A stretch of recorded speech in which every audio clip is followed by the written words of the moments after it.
Hello viewers, this is Wolf here with some more Monster Hunter collectible content, and today, as you can see here, I actually picked up a massive collection of Monster Hunter figures here. So as you can see, this is actually the Capcom Figure Builder Standard Model Plus series, and essentially, if you guys aren't familiar, these figures are supposed to be like the smaller line of Capcom figure builder models. They're significantly smaller than the creators models, like the ones that I've been doing reviews on recently. And the reason why I wanted to get these is because a lot of this is kind of like a Monster Hunter World focused set. So there's a lot of world monsters and iceborne monsters in this set that I've wanted to collect, and I don't know if they will become a part of the creators model line. If they do, it's probably not going to be anytime soon, so I decided to pull the trigger on the purchase and then get all of these.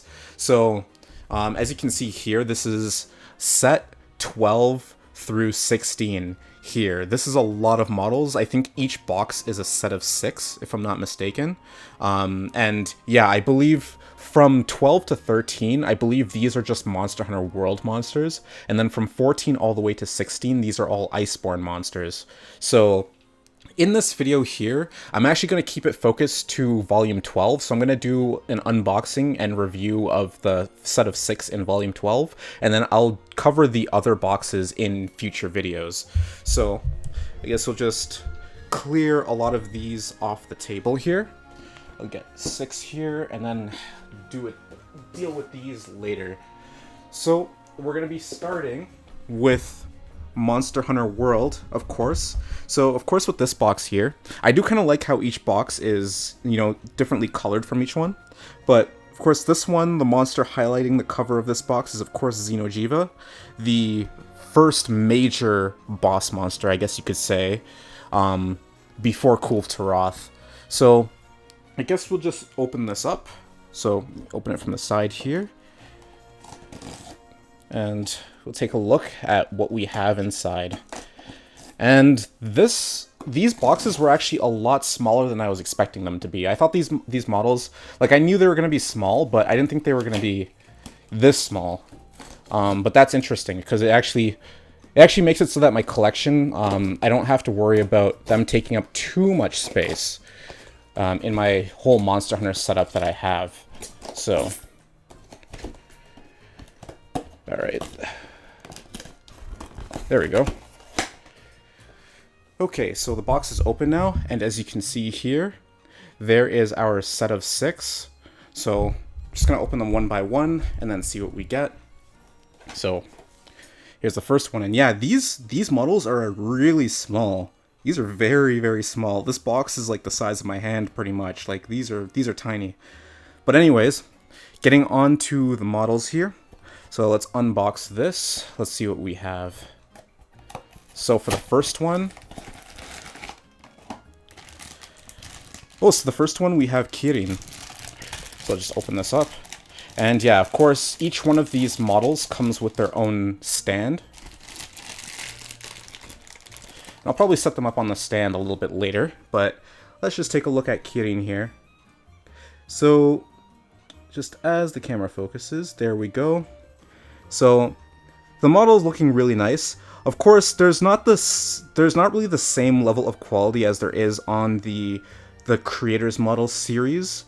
But despite that, these smaller models actually still look pretty nice. Like, I like the colors that we have on Kirin here. The various whites going into like those bright blues on the mane there, looking very nice. Of course, he has like a nice kind of almost purplish tinge to his fur on the body there, and like the black lines, looking pretty cool. I kind of like the coloration on Kirin's horn right here. How we have this dark blue, which kind of transitions into like a lighter blue up at the top there. Of course, looking at his face, just if this wants to focus. If I'm not mistaken, I think Kirin's eyes are supposed to be red, so you can kind of see it. Like, the cameras aren't really focusing on it the best, but Kirin, you can definitely see, you can make out the red eyes in there as well. So it's pretty small, and yeah, it's a really nice looking model, that's for sure. So I guess I'll jump on to the next one.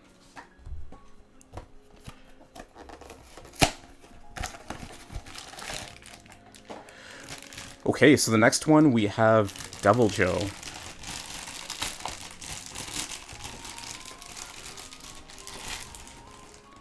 Okay, this is actually a pretty... Compared to Kirin, this is actually like a pretty significant jump in size. Of course, it makes sense. Deviljho is a pretty large monster normally, so it's actually pretty interesting. You can actually see as a size comparison here. You can just see that Deviljho is actually pretty big in comparison to Kirin there. But yeah, looking at Deviljho, again, pretty nice. I like the colors on his body. You know, we have this kind of weird, kind of brownish green all the way down his body with like the yellowish spikes kind of lining all the way down to his pickle-shaped tail. Very spiky on the end here with these yellow spikes. And of course, Deviljho, just looking at his face here, of course, very detailed. We have like those yellow spikes just underneath his chin, and you know, his weird shaped face. And of course we have like these red lines kind of going down the side of his head there, looking really interesting. So I'm liking this model. Of course you can see like the little red claws there, which look pretty good. And of course there's like a peg right here for it to mount into his stand. So that's number 2. So taking a look at the third one,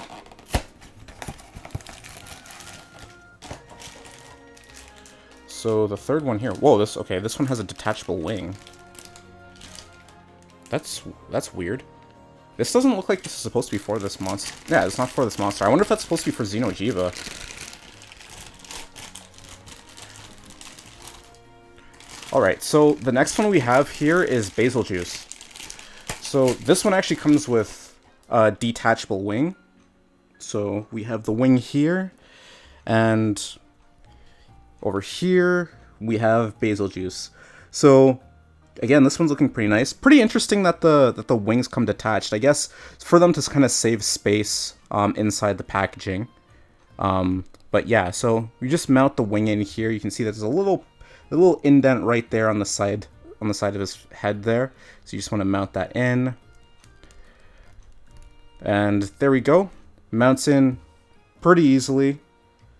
So here we have Basil Juice. I'm actually really liking the coloration on this. This looks really nice because just right here, as we look close to the head, we have like this nice gold coloration really close to the face. Like it kind of transitions from black into gold, and then it transitions from the gold into a nice shiny silver going all the way down to the body. And then it constantly keeps color shifting, because you can see it goes from that silver into a gold and then transitioning into a black to where it's actually kind of more like a purplish black, almost like a midnight purple type of look, which is kind of cool. And then of course, you know, we have the bombs on the end of the tail looking really nice. So that's pretty cool. Really liking the pose that they have here for Basil Juice. You can kind of see like there's the colors for his face is kind of offset a little bit by that purple tongue. So looking pretty interesting, that's for sure. I like the pose just because it shows off the wings really nicely. He has like a nice shape to him when you're looking at it directly from the front, almost like a V shape. So I think this is actually pretty cool. So on to the next one.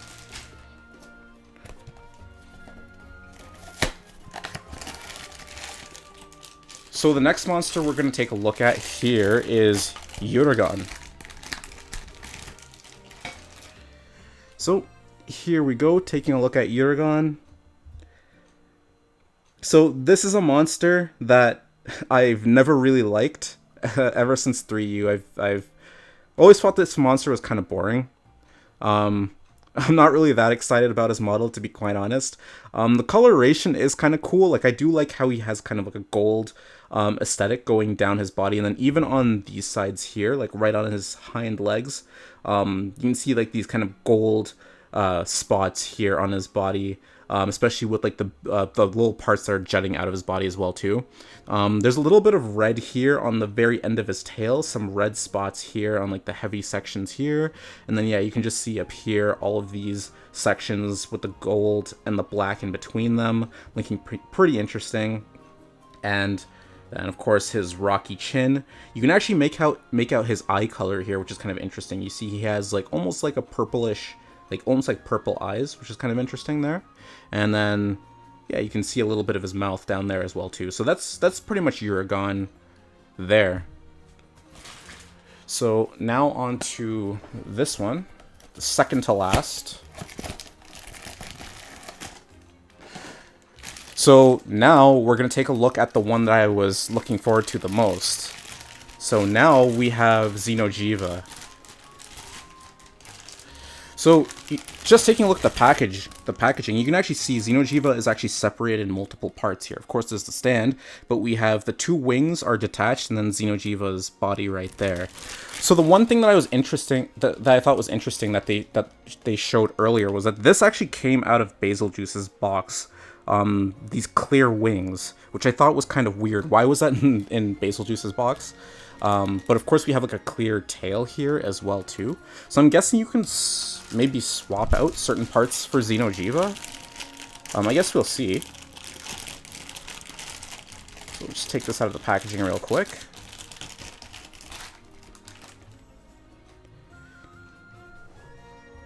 So here we have Xeno Jiva. And honestly, I'm really liking the way that this model looks. The thing that I really like about this is he has a very, very shiny texture to his body. I'm not sure if you can really make it out in the camera, but you can see that, like, very similar to the Nergigante model that they released in the creators model set. He has this very shiny, almost liquidy aesthetic to his body here, which I think is really cool, because like this form of Xeno Jiva, I think, is like just when he came out of like the cocoon or whatever, and you know, like I guess his scales haven't really formed yet at this point. So I kind of like how he's very liquidy, like his body is still kind of maturing. He's kind of growing the scales on his body here. So this is kind of a cool looking aesthetic here. I'm just gonna mount on his wings real quick, and then of course just show off the size of him after the wings are mounted on. Okay, so I mounted in the wings into Xeno Jiva here, and you can see, of course, the wings adding a lot more to his size. The wings looking really nice. Again, just like I mentioned before with the texture of his body, the wings have that same liquidy aesthetic here. And one of my favorite things about Xeno Jiva is just his design overall. I like this. He has like a kind of like a bioluminescent appearance to him, and you can kind of see that. It's not really luminescent here because there's no lights or anything, but you can kind of see like there's a bit of a translucency right here at the very ends of his wings, which look very beautiful here. And then it kind of transitions as it goes up into the more solid, almost kind of like very faint purplish color that Xeno Jiva has in his body, which is pretty cool. And then of course, yeah, if you take a look to his face, you know, we have like the very many red eyes on each side of his head there, looking really cool. And then right under here, you can of course see like his, I guess you could say his like rib cage down here. There's a lot of detail going into the Xeno Jiva model, which I'm really liking. Yeah, again, even on the tail, you can see those little translucent parts here kind of frilling off of it there, looking really cool. So yeah, this Xeno Jiva model, I think this is definitely my favorite of the Volume 12 set so far. So, like I mentioned before, there are these extra pieces here, and these look like Xeno Jiva parts. So this looks like a Xeno Jiva wing, and it's completely clear. So I'm guessing you can choose to put this on if you really want to. And this is also a Xeno Jiva tail. So this is a very clear tail here. I'm guessing you can remove the tail and you can swap this on if you really want to have clear parts mounted onto them. So it's kind of interesting that they have that as like an option there. So that's pretty cool. So now we're gonna jump straight on into the last box here, and then see what we get. Oh, interesting. Oh, okay, that's kind of cool. So they're not for swapping those parts out. So these, you can actually have a clear Xeno Jiva, because this is a Xeno Jiva body right here. So that's interesting. It's kind of weird because they actually packaged these with a lot of the other boxes here with the other monsters. So I was kind of curious as to why there are individual parts kind of floating around there like that. But yeah, that's kind of interesting. So you kind of get two Xeno Jiva models in this whole set. But anyways, on to the last monster. The last one we have here is Tsutsuyaku. And this monster is actually really cool. For a weaker, lower tier monster, I actually really like Sisiyaku compared to some of the other ones in the series, like the what is the Jaggies and like the Baggies. I kind of like his gimmick where he kind of flashes you with these little tendrils here. I think that's really cool, and I love his color aesthetic. Like he has this nice purple going down his body with these blue spots here, looking really nice, and he has like these blue stripes just on the top of his face right here, looking really interesting. And I like the contrasting colors here on his little flashy parts here on the tendrils, looking pretty cool. Again, pretty small. I'd say that this one's is kind of compared to, I can compare this to maybe the Kirin, probably on that kind of scale there. And then yeah, if you take a look to the back of these little tendrils, you can see that we have like these darker sections here on the very back, which is actually pretty cool. So yeah, this is the last monster of this set. So I'm just gonna round all of the monsters up, put them on the stand, and then show the final collection here of this set. Alright, here I just quickly assembled all of the models on their stands, and this is essentially everything that comes with this. Just like I showed earlier, these are actually really nice. Like, I'm actually really hyped to go through the rest of the boxes and then see what we have there. I honestly, despite how small they are, I actually do kind of like the scale here for these, especially for how many of them there are. So that's pretty cool. And right here, this is the other Xeno'jiiva that I was talking about earlier. So it seems like they actually have two versions. They have a more colored in, more detailed version of Xeno'jiiva, and I guess you could choose to either use that one or swap this one in, which is a more transparent or translucent version of Xeno'jiiva here. And the cool thing about this is that if you have a display setup where you have like LEDs or some sort of lighting in there, I feel that if you were to choose this version of Xeno'jiiva, it'll actually go really nicely with that kind of bioluminescent, translucent, like glowing appeal that Xeno'jiiva has. Like, I think this will definitely like take on whatever lights you have in the display and will glow very nicely. So I think that's actually pretty cool that they included second version of this. So that's actually pretty cool. So technically, in this set, Volume 12, you actually get 7 monsters, technically, because you have 2 different versions of Xeno'jiiva here. I was not expecting that, so I think the inclusion of this was actually really cool. But yeah, this pretty much concludes the unboxing of this Volume 12 Capcom Figure Builder series. I'm definitely going to do the rest of them I'm definitely going to do like the next few videos like right after this, so I hope you guys stay tuned for that.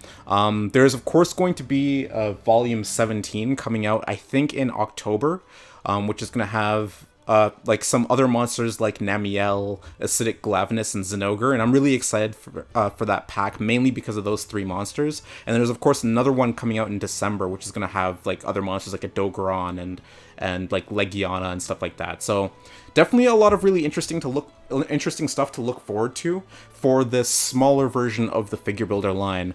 But yeah, that pretty much concludes this video. I hope you guys enjoyed it. I hope you guys found it informative. There's definitely going to be a lot more Monster Hunter content coming in the future, so I hope you guys stay tuned for that. But until then, I hope you guys stay safe. I hope you guys have a good night or good day, depending on where you are, and I will see you all later.